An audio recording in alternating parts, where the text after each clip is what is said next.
나는 일 관계로 인해서 전근이 잦아 각지를 전전하며 살고 있습니다. 때로는 맨션에, 때로는 셋집에 들어 삽니다.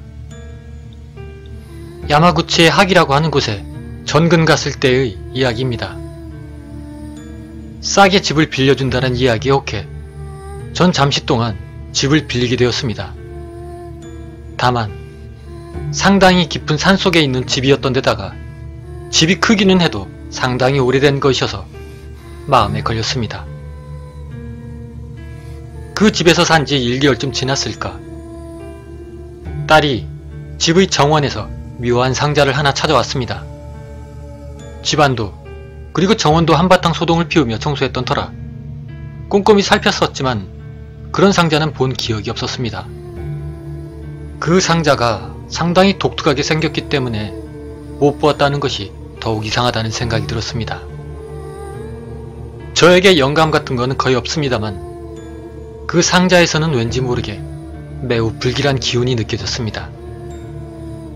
이때 나의 선택이 옳았다면 공포를 체험하지 않았을 거라 생각합니다만 나는 이 불길한 상자를 태워버렸던 것입니다.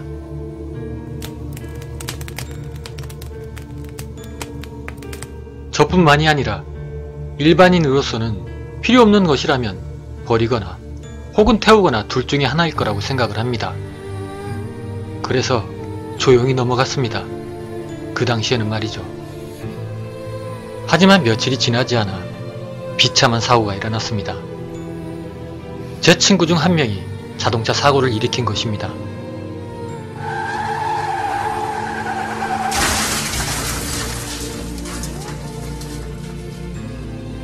차는 불꽃에 휩싸였고 친구가 병원으로 후송되었을 때는 전신에 화상을 입은 채로 이미 숨져 있었다고 합니다.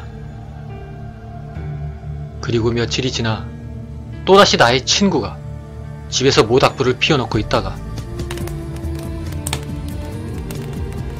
불이 옷을 옮겨붙어 오른팔과 얼굴의 오른쪽 반 정도에 아주 큰 화상을 입는 사고가 일어났습니다. 병원에 찾아가서 그 친구에게 사정을 들어봤습니다. 친구는 사고가 일어나기 전날 자신의 몸이 구워지는 꿈을 꾸었다고 했습니다. 저는 미신 같은 것은 믿지 않는 성격이었지만 이때 무언가 이상하다는 것을 직감을 했습니다. 그리고 집으로 돌아간 나는 바로 쓰레기를 소각하는 소각로를 조사를 했습니다. 놀라웠게도 그 상자는 타지 않고 그대로 남아 있었습니다.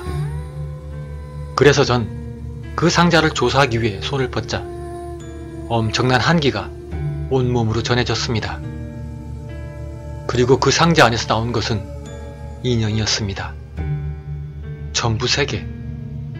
한 개는 전부 타 있었고 하나는 오른쪽 반만이 불타 있었습니다. 그리고 하나는 어떻게 된 일인지 전혀 타지 않은 멀쩡한 모습이었습니다.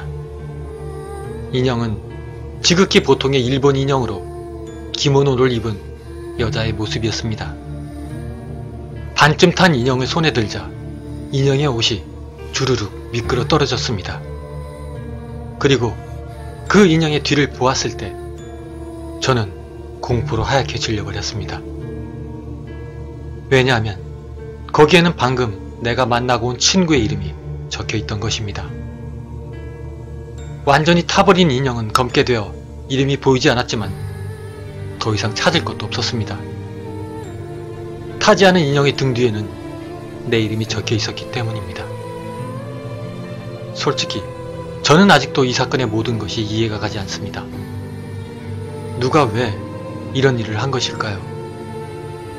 나와 친구들 사이에는 특별히 공통점이라 할 만한 것은 없습니다.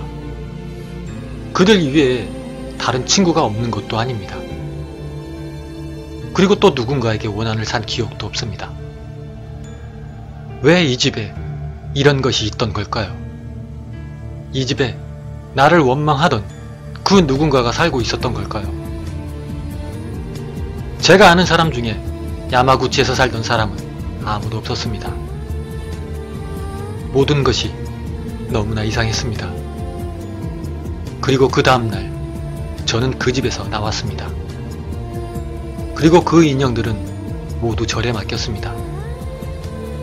하지만 주지스님의 말이 아직도 마음에 걸려 전 가끔 밤에 잠을 설치곤 합니다. 저희 절에서 거두어 주기는 하겠지만 이것은 공양한다고 한이 떠나는 것이 아닙니다. 왜냐하면 이것은 살아있는 사람의 원한이 아닙니다.